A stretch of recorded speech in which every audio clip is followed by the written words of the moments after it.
Sky force. Cinema കൊള്ളാം. ശരിക്കും എന്തെങ്കിലും നടന്ന സംഭവത്തെ ആസ്പദമാക്കിയാണ് പടം? പണ്ട് യുദ്ധം നടന്നതാണ് ഇന്ത്യൻ പാകിസ്ഥാൻ. കൊള്ളാം, സിനിമ കൊള്ളാം. अच्छा है, अच्छा है. अक्षय कुमार का एक्टिंग? हाँ हाँ, अक्षय कुमार एक्टिंग अच्छा अच्छा. भाई मूवी फुल बकवास मूवी अच्छा नहीं है. Akshay Kumar Akshay Kumar no waste. सही है भाई, सही है. वो पुराना 1965 का मूवी है. क्या? 1965 में जो झगड़ा हुआ था ना, उसके बारे में वो मूवी है. वो ठीक है, सही है. है सर. अक्षय कुमार अच्छा है, अक्षय कुमार अच्छा है, कोई मुश्किल नहीं है. पूरा अच्छा है. पूरा अच्छा है. मूवी पुराना वाला जो इतिहास है ना, वो बताया गया है. वो A1 है ना, मूवी अच्छा है. A1 है, मूवी अच्छा है. एकदम मस्त, अक्षय कुमार एक्टिंग बढ़िया, एकदम आई तो एकदम अच्छा आई तो है. वैसा मूवी. भाई अक्षय कुमार कैसा है भाई?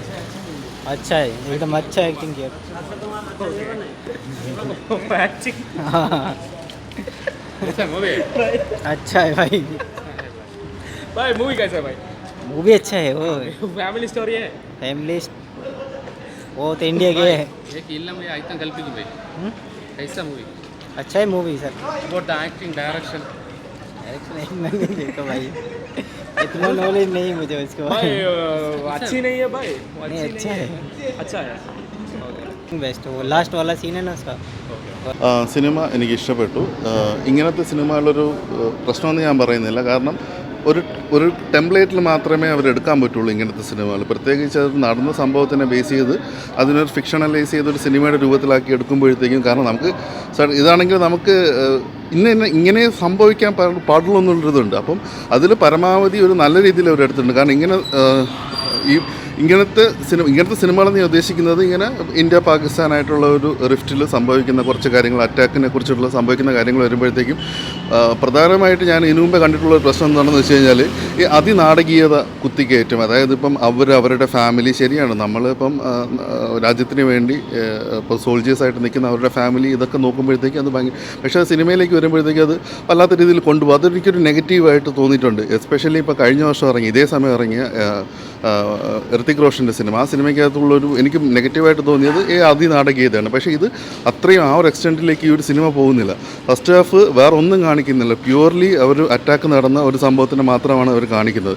ഇത് ശരിക്കും 1965 നടന്ന ഒരു എയർ സ്ട്രൈക്കിനെ ബേസ് ചെയ്തിട്ടുള്ള ഒരു കഥയാണ്. 1965 മുതൽ 1984 വരെ നീണ്ടു നിൽക്കുന്ന ഒരു 19 വർഷത്തിനിടയ്ക്കുള്ള കാര്യങ്ങളാണ് ഇതിനകത്ത് പറഞ്ഞു പോകുന്നത്. കൂടുതലും 65 കാര്യം, ആ ഒരു എയർ സ്ട്രൈക്ക് എങ്ങനെ നടന്നു, അങ്ങനത്തെ കാര്യങ്ങളാണ്. ഇപ്പം ഞാൻ നേരത്തെ സൂചിപ്പിച്ച ഋത്തിക് റോഷൻ്റെ കഴിഞ്ഞ വർഷം ഇറങ്ങിയ സിനിമയുടെ ഈ ഒരു സിനിമയുടെ ട്രെയിലർ കണ്ടപ്പോൾ ആ ഒരു സിനിമയായിട്ട് കഥയ്ക്ക് കുറച്ചെന്തെങ്കിലും ഒരു സാമ്യത ഉള്ളതുപോലെ തോന്നി. എന്നാൽ തീർത്തും അല്ല, കുറച്ച് വ്യത്യാസമുണ്ട്.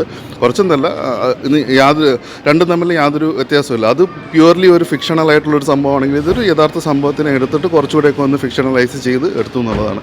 ഒരു നെഗറ്റീവായിട്ട് തോന്നിയെന്ന് വെച്ച് കഴിഞ്ഞാൽ ഇതിൽ മെയിനായിട്ട് പോർട്രേ ചെയ്യുന്ന 2 ക്യാരക്ടേഴ്സ് ഉണ്ട്. അക്ഷയ് കുമാർ ചെയ്യുന്ന ഒരു ക്യാരക്ടറുണ്ട്, അതുപോലെ തന്നെ വേറെ കൂടെ അതിൻ്റെ മെയിൻ ലീഡ് ചെയ്യുന്ന മറ്റൊരു ക്യാരക്ടറുണ്ട്. അദ്ദേഹത്തിൻ്റെ ആദ്യത്തെ സിനിമ കൂടെയാണിത്. വളരെ നല്ല രീതിയിൽ തന്നെ അദ്ദേഹം പെർഫോം ചെയ്തിട്ടുണ്ട്. ഈ ഒരു ക്യാരക്ടേഴ്സ് എന്ന് പറയുമ്പോൾ സൗത്ത് ഇന്ത്യനാണ്. അപ്പോൾ ഒബ്വിയസ്ലി ഒരു ഹിന്ദി സിനിമകളിൽ നമ്മൾ എപ്പോഴും പറയുന്ന ഒരു കംപ്ലയിൻ്റ് ആണ്, ഒരു സൗത്ത് ഇന്ത്യൻ കൾച്ചറിനെ അവരെപ്പോഴും കാണിക്കുമ്പോഴത്തേക്കും ഒരു ഒതൻറ്റിക്കായിട്ട് കാണിക്കാൻ അവർ എവിടെയെങ്കിലുമൊക്കെ ഫെയിൽ ആവുന്നുള്ളൂ ഇങ്ങനെ തോന്നിയിട്ടുണ്ട്. അത് ഇതിലും എനിക്ക് തോന്നിയിട്ടുണ്ട്. ഇതിന് നടക്കുന്ന ഈ ഒരു രണ്ടാമത്തെ ഒരു ക്യാരക്ടറിൻ്റെ അഡാപ്റ്റേഷൻ എന്ന് വെച്ചാൽ റിയൽ ലൈഫ് ക്യാരക്ടറാണ്. ഇന്ത്യൻ എയർഫോഴ്സിൽ വർക്ക് ചെയ്തിരുന്നത്. അദ്ദേഹം കർണാടകയിലെ കൊടക് സ്വദേശിയാണ്. പക്ഷേ ആ ഒരു കൾച്ചറും കാര്യങ്ങളൊക്കെ ഇത് മാത്രമേ എനിക്ക് നെഗറ്റീവായിട്ട് തോന്നിയുള്ളൂ. അത് മാറ്റി നിർത്തി കഴിഞ്ഞാൽ ക്രിസ്പ് ആൻഡ് ക്ലിയർ ആയിരുന്നു. അല്ലാതെ വലിച്ചു നീട്ടലോ കാര്യങ്ങളോ ഒന്നുമില്ല. സിമ്പിളായിട്ട് തന്നെ ആ ഒരു സ്റ്റോറി അറൗണ്ട് കാര്യങ്ങൾ കാണിക്കുന്നുണ്ട്. പിന്നെ നെഗറ്റീവ് പറഞ്ഞപ്പോൾ വേറൊരു കാര്യം കൂടെ തന്നെ, ഇതിൽ CGI കുറച്ച് കാര്യങ്ങൾ തുടക്കത്തിൽ കാണിക്കുന്നുണ്ട്. ഒരു അറ്റാക്ക് നടക്കുമ്പോൾ ഒരു റെയിൽവേ ട്രാക്കിൽ ഒരു അറ്റാക്ക് നടക്കുമ്പോഴത്തേക്കും ട്രെയിൻ ഡിറെയിലാവുന്ന കാര്യങ്ങളൊക്കെ, അതൊക്കെ ഭയങ്കര വളരെ അമച്വർ ആ ഒരു ഫീലായിരുന്നു എനിക്ക് തന്നത്. അതൊഴിച്ച് കഴിഞ്ഞാൽ എല്ലാവരുടെയും അനാവശ്യമായിട്ടുള്ള ഒരു കാട്ടിക്കൂട്ടലോ കാര്യങ്ങളോ ഒന്നുമില്ല. വളരെ നല്ല രീതിയിൽ തന്നെ നമുക്ക് ഇന്ന് കാണുന്ന ഒരു സിനിമയാണ്. പിന്നെ പ്രത്യേകിച്ച് അവസാനം എത്തുമ്പോഴത്തേക്കും ഇതൊരു റിയൽ ലൈഫ് ക്യാരക്ടേഴ്സിനെ ബേസ് ചെയ്തിട്ടാണ് ഇത് നടന്ന ഫുട്ടേജസും ഫോട്ടോഗ്രാഫ്സും ഇന്നത്തെ ഈ സിനിമയിൽ കാണിക്കുന്നതും കൊണ്ടുള്ളത് ചേർത്ത് വെച്ച് കാണിക്കുമ്പോഴത്തേക്കും നമുക്കൊരു നല്ലൊരു ഫീൽ ഓവറോൾ തരുന്നുണ്ട് ഈ സിനിമ. നടന്ന സംഭവങ്ങളെ എടുത്ത് അത് സിനിമയ്ക്ക് വേണ്ടിയിട്ട് എത്രത്തോളം അവർക്ക് ഫിക്ഷണലൈസ് ചെയ്യാൻ പറ്റും അങ്ങനെ അവർ ചെയ്തിട്ടുണ്ട്.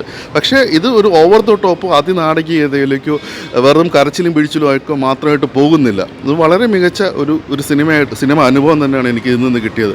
നമുക്ക് എപ്പോഴും ഒരു മുൻധാരണയോടെ ഇപ്പോൾ അക്ഷയ് കുമാറിൻ്റെ സിനിമകളെന്ന് പറയുമ്പോഴത്തേക്കും അദ്ദേഹം കണ്ടിന്യൂസ് ആയിട്ട് ഇങ്ങനെ സിനിമകൾ ഓൺ ആഫ്റ്റർ ഓൺ ഇങ്ങനെ ചെയ്തുകൊണ്ടിരിക്കുന്നത് അത് അദ്ദേഹത്തിൻ്റെ ഇഷ്ടം. അങ്ങനെ കുറച്ചുകൂടെ അദ്ദേഹം ടൈം ഇൻവെസ്റ്റ് ചെയ്തിട്ട് കുറച്ച് സ്ക്രിപ്റ്റ് സെലക്ഷനൊക്കെ എടുത്ത് ചെയ്തിട്ടുണ്ടെങ്കിൽ, കാരണം അദ്ദേഹം അറിയാമല്ലോ, പണ്ട് മുതൽ നമ്മൾ ചെറുപ്പം മുതൽ റഫ് ആൻഡ് ടഫ് ആണ്, റഫ് ആൻഡ് ടഫ് ധരിക്കൂ എന്ന് പറഞ്ഞിട്ട് പണ്ട് റഫ് ആൻഡ് ടഫ് എന്നൊരു ജീൻസ് ഉണ്ടായിരുന്നു നമ്മൾ 90-കളിൽ 95-96 സമയത്തൊക്കെ. അപ്പം മലയാളത്തിൽ ദൂരദർശനിൽ അതിൻ്റെ മലയാളം ഡബ്ബ് വരുമായിരുന്നു. അപ്പോൾ നമ്മൾ കൊച്ചായിരിക്കുമ്പോഴത്തേക്ക് നമ്മളിങ്ങനെ പറയും റഫ് ആൻഡ് ടഫ് ആണോ, റഫ് ആൻഡ് ടഫ് ധരിക്കൂ.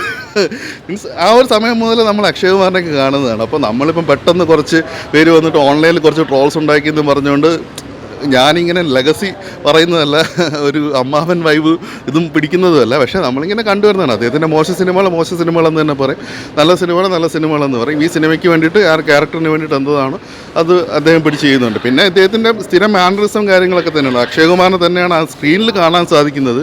പ്രത്യേകിച്ച് ഈ ഒരു കഥാപാത്രത്തിന് വേണ്ടിയിട്ടൊന്നും അദ്ദേഹം ചെയ്തിട്ടില്ല. അദ്ദേഹത്തിൻ്റെ വാക്കിംഗ് സ്റ്റൈലും കാര്യങ്ങളും ഇതെല്ലാം ടിപ്പിക്കൽ ഇത് തന്നെയാണ്, ടിപ്പിക്കൽ അക്ഷയ് കുമാർ തന്നെയാണ്. പക്ഷേ ഇതിനകത്ത് കഥയിലും സ്ക്രീൻ പ്ലേയും നല്ല രീതിയിൽ വർക്കൗട്ടായിട്ടുണ്ട് സിനിമ. അപ്പം നമ്മളിപ്പം ചവറ് പടങ്ങൾ ശരിയാണ് അദ്ദേഹം കുറേ ചെയ്തു, പക്ഷേ ആ ഒരു ലീഗിലേക്ക് എന്തായാലും ഉൾപ്പെടുത്താൻ പറ്റാത്ത ഒരു സിനിമ തന്നെയാണ്. ഇത് നല്ല രീതിയിൽ നമുക്കൊരു ആസ്വദിച്ചാണ്. പിന്നെ വേണമെങ്കിൽ പറയാം ക്ലീശയാണ്, അതാണ് ഞാൻ തുടക്കത്തിൽ പറഞ്ഞത്.